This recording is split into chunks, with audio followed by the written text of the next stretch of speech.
Hello friends, வணக்கம். தெரியுதுங்களா? பாவக்கொடி, பாவக்காய், கரேலா, மைமோடிகா செரந்தியா, காரவேலக்கான்னு சொல்லுவாங்க, பிட்டர் காட் அப்படின்னு சொல்லுவாங்க. உங்களுக்கு வந்து சுகருக்கு ரொம்ப ரொம்ப நல்லதுங்க. உங்களுக்கு வந்து இன்சுலினோட செக்ரீஷனை வந்து இது வந்து அதிகப்படுத்தி மெயின்டைன் பண்ணுங்க, கரெக்டாக ஸ்டிமுலேட் பண்ணுங்க.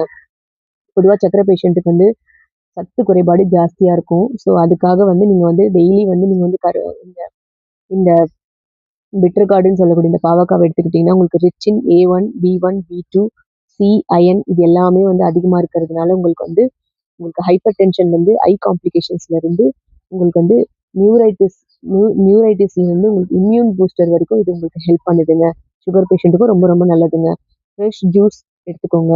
அது வந்து குழந்தைங்களுக்கு வந்து ஒரு நல்ல மலமிளக்கியாவும் இருக்குங்க. உங்களுக்கு அப்புறம் ஒரு டீஸ்பூன் 3 டீஸ்பூன் ஃபுல் ஆஃப் பாவக்காய் ஜூஸோ, கொஞ்சம் பட்டர் மில்க்கும் சேர்த்து நீங்க குடுத்தீங்க அப்படின்னா வந்து 1 மந்த்துக்கு நம்ம கன்டினியூஸா எடுக்கும்போது, நமக்கு வந்து மலச்சிக்கல் பிரச்சனையினால வரக்கூடிய அந்த ஹெமராய்ட்ஸ் அதாவது ஆசன வாயில வரக்கூடிய அந்த புண்கள், அந்த மாரி இருக்கிற பிரச்சனைகளும் வந்து நமக்கு வந்து சரியாயிடுங்க.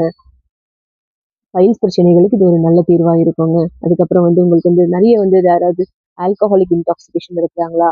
மது அருந்துற பழக்கம் நெறைய இருக்குங்களா? அவங்களோட லிவர நம்ம பாதுகாக்கலாம் அப்படின்னா வந்து கண்டிப்பா வந்து இந்த ஜூஸ வந்து குடுக்கலாங்க.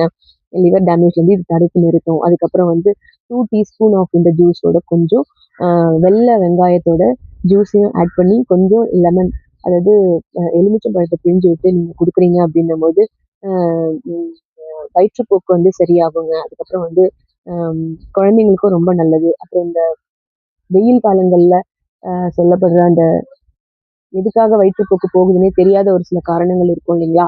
அதெல்லாம் கூட வந்து உங்களுக்கு சரியாயிடுங்க. அதுக்கப்புறம் வந்து உடம்புல வந்து தேவையில்லாத இன்ஃபெக்ஷன்ஸு, அதுக்கப்புறம் மஞ்சள் காமாலை, அதுக்கப்புறம் கக்குவான் இருமல், மூக்குல ரத்தம் வர்றது, இந்த மாரி பிரச்சனைகளுக்கு இது ஒரு நல்ல தீர்வா இருக்குங்க. அதுக்கப்புறம் வந்து பாத எரிச்சல், இந்த சர்க்கரை பேஷண்ட்ஸ் எல்லாம் பாத எரிச்சலால ரொம்ப கஷ்டப்படுவாங்க. அவங்களுக்கு வந்து இது பாத எரிச்சலுக்கு ரொம்ப ரொம்ப ஒரு நல்ல தீர்வா இருக்கும். பாதத்திலயும், கை கால்கள்லயும் இந்த ஜூஸ வந்து நம்ம வந்து ஆ தடவி நம்ம வந்து இருக்கும்போது நமக்கு அந்த எரிச்சல் எல்லாம் உங்களுக்கு ஒரு நல்ல ஒரு நார்மலுக்கு வருதுங்க. ஸோ எக்ஸ்டர்னல் அப்ளிகேஷனாவும் இத வந்து நம்ம யூஸ் பண்ணலாம். ஸோ இவ்ளோ நல்ல விஷயங்கள் இருக்கிற பாவக்காவ நம்ம வந்து கண்டிப்பா வீட்ல போடுங்க. இது ஒரு சின்ன ஒரு கொடி தானே இது. ஸோ வீட்லயே நம்ம வளர்க்கலாம். இதோட நன்மைகள நம்ம தெரிஞ்சுக்கலாம். எவ்வளோக்கு எவ்வளோ இத நம்ம உடம்புல எடுத்துக்கிறோமோ, அவ்வளோக்கு அவ்வளோ ரொம்ப ரொம்ப நல்லதுங்க. மற்றும் ஒரு நல்ல பதிவுல உங்கள சந்திக்கிறேன். அதுவரை நன்றி, வணக்கம்.